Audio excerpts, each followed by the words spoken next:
অস্ট্রেলিয়ার সিডনির বন্ডাই সৈকতে সংঘটিত ভয়াবহ বন্দুক হামলা নতুন করে বিশ্বজুড়ে নিরাপত্তা ও উগ্রবাদ নিয়ে উদ্বেগ তৈরি করেছে। হামলাকারীদের একজন ভারতীয় নাগরিক হওয়ায় বিষয়টি আন্তর্জাতিকভাবে বাড়তি মনোযোগ পেয়েছে। তবে ভারতের পুলিশ স্পষ্ট করেছে, এই হামলার সঙ্গে ভারতের কোনো সংগঠন, নেটওয়ার্ক বা স্থানীয় প্রভাবের যোগসূত্র নেই।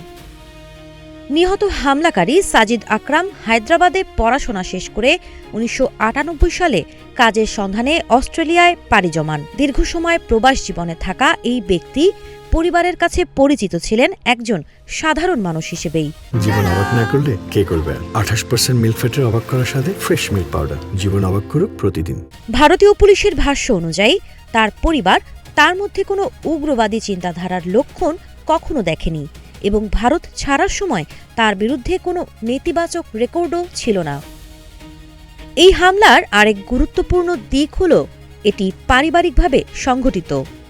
সাজিদের সঙ্গে তার ছেলে নাভিদ আকরামও হামলায় অংশ নেন, যা উগ্রবাদ কিভাবে নীরবে পারিবারিক পরিসরে বিকশিত হতে পারে সে প্রশ্ন সামনে এনেছে। এখন পর্যন্ত তাদের কোনো আন্তর্জাতিক সন্ত্রাসী সংগঠনের সঙ্গে সরাসরি সম্পৃক্ততার প্রমাণ মেলেনি। অস্ট্রেলিয়ার তদন্তে উঠে এসেছে, হামলার আগে বাবা ছেলে ফিলিপাইন সফর করেছিলেন। এই সফরের উদ্দেশ্য নিয়েই এখন তদন্তকারীদের কৌতূহল। তবে নিশ্চিতভাবে বলা যাচ্ছে না যে সেখানে কোনো প্রশিক্ষণ বা উগ্রবাদী সংযোগ ছিল কিনা। বিশেষজ্ঞদের মতে এই ঘটনার সবচেয়ে গুরুত্বপূর্ণ বার্তা হল, উগ্রবাদ কোনো দেশের একক সমস্যা নয়। দীর্ঘ প্রবাস জীবন, ব্যক্তিগত সংকট, পরিচয়বোধের ভাঙন ও বিচ্ছিন্নতা সব মিলিয়েই এমন চরম সহিংসতার জন্ম হতে পারে।